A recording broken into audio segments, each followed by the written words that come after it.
Mencari nama kesana kesini, mencari arti di KBBI.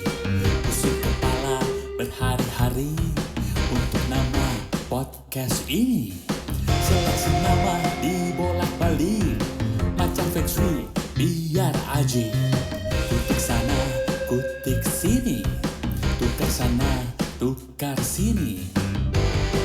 Dua kata jawarannya, mantra jiwa. Bismillahirrahmanirrahim. Assalamualaikum warahmatullahi wabarakatuh. Apa kabar semuanya? Salam jumpa, salam perkenalan dengan gua Fredianto Slamet. Kita ketemu lagi di Mantra Jiwa Podcast Channel. Halo, gimana semuanya? Semoga semuanya sehat-sehat selalu. Alhamdulillah kita hari ini ketemu lagi. Buat gue ini adalah hari ketiga gue secara berturut-turut di produksi podcast gue di episode keempat. Agak lumayan capek nih karena dari 3 hari berturut-turut memproduksi podcast plus tadi sempat ngedit juga. Dan saat ini gue baru bisa naikin di YouTube dulu karena gue masih dalam plan gue untuk gue naikin ke Anchor, tapi so far gue naikin dulu di YouTube lah. Hari ini gue mungkin mau ngebahas satu hal yang beda dari sebelumnya. Gak ada hubungannya sama COVID, gak ada hubungannya sama prokes. Yang gue mau bahas adalah mengenai sepeda motor.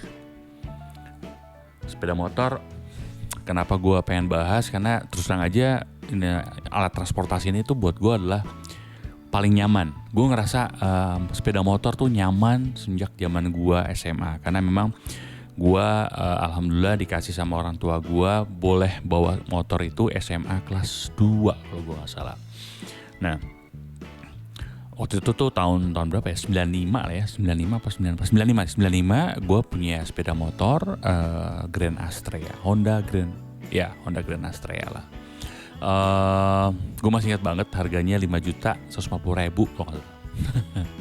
gue masih ingat gitu karena memang buat gue tuh bener-bener keinget banget di kepala gue karena itu memang kayak papa mama itu bener-bener ngasih gue ngebeliin. Itu tuh kayaknya masih belum zaman kredit atau mungkin udah zaman tapi kayaknya leasingnya belum terlalu banyak kayak sekarang deh. Nah, jadi gue dikasih tuh sepeda motor dan sampai sekarang tuh buat gue sepeda motor tuh udah kayak kaki utama gue lah gitu loh. Artinya gue jauh lebih ngerasa nyaman kalau gue pergi naik motor ketimbang gue bawa mobil. Mungkin orang akan bingung gitu ya kan, di mana-mana naik mobil jauh lebih nyaman karena nggak kepanasan, terus bisa lebih sejuk lah ya gitu dan nggak kena debu juga, nggak berkeringat lain sebagainya. Tapi gue berpikir justru sebaliknya karena mungkin nggak tahu kenapa selama ini tuh gue selalu berhubungan dengan pekerjaan-pekerjaan yang sifatnya tuh tight banget gitu loh, timingnya gitu, terus segala sesuatu itu yang kayak semuanya tuh sebab mepet gitu dan sebagainya. Jadi buat gue sepeda motor adalah salah satu alat transportasi yang bisa mendukung aktivitas gue gitu. Nah tapi gue nggak mau ngebahas sedetail mengenai motor sebagai alat transportasi, tapi gue lebih mau melihat kepada behavior lah.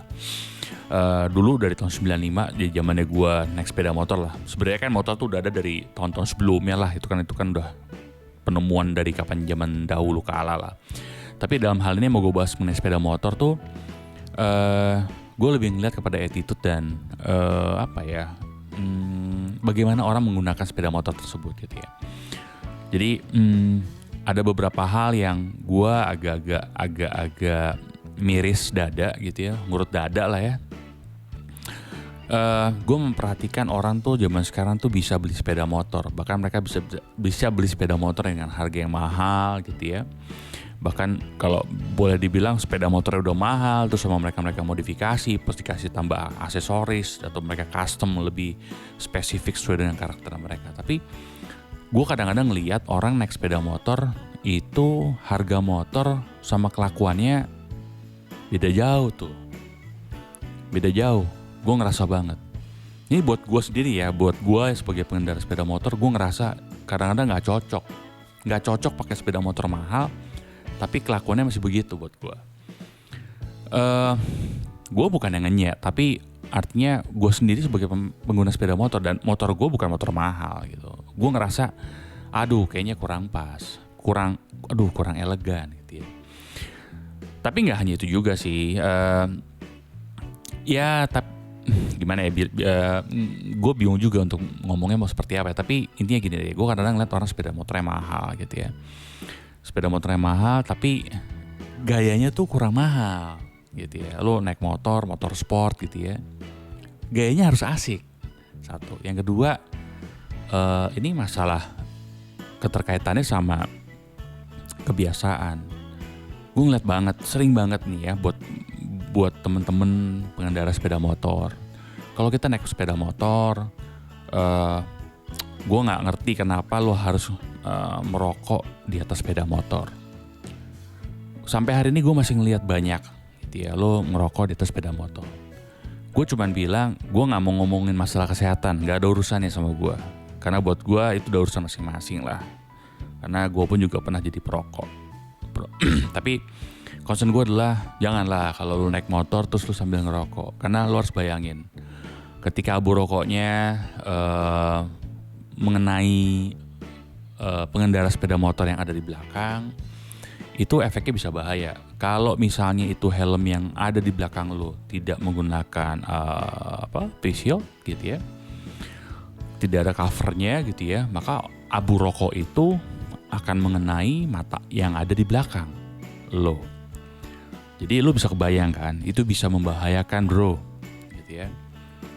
Terus yang kedua, yang sering banget gue juga lihat orang itu naik sepeda motor, yang gue nggak habis pikir adalah mereka bisa dengan sepeda motor berkendara, terus tiba-tiba dengan santainya dia buang air liur bro. Ini menurut gue janganlah, nggak etis.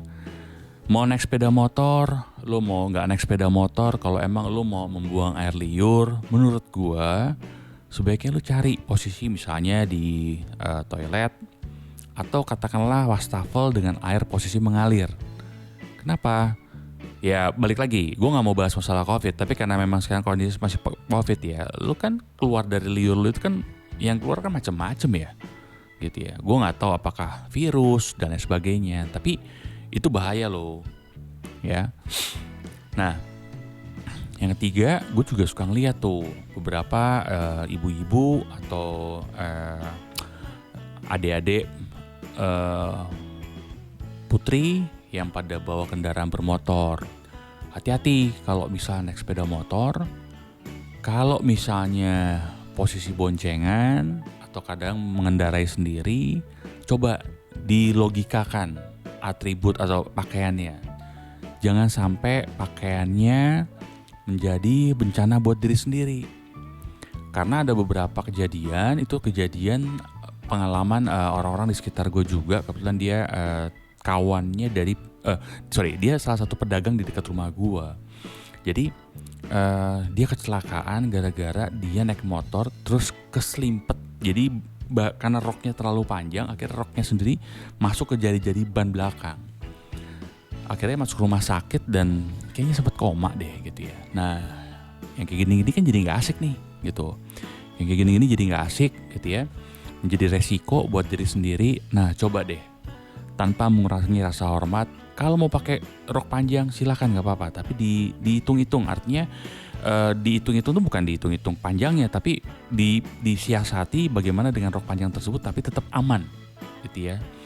Jangan sampai turun-turun ke bawah, bahkan misalnya mengenai aspal, kan jadinya juga nggak baik gitu ya. Kalau mau dibilang nggak jadi nggak sehat ya, jadinya malah kotor gitu kan. Jadi nggak estetis juga tentunya buat itu. Jadi itu tolong deh coba buat temen-temen, gue cuma bisa ngingetin aja. Karena jangan sampai hal-hal yang sebenarnya sederhana bisa kita pikirkan dengan logika yang sederhana, tapi itu malah akan menjadi satu bencana buat kita. Yang terakhir, menurut gua ada satu hal yang menarik. Gua nggak ngerti. Ini mungkin bukan kepada pengguna sepeda motor gitu ya, tapi gua lebih kepada pabrikan.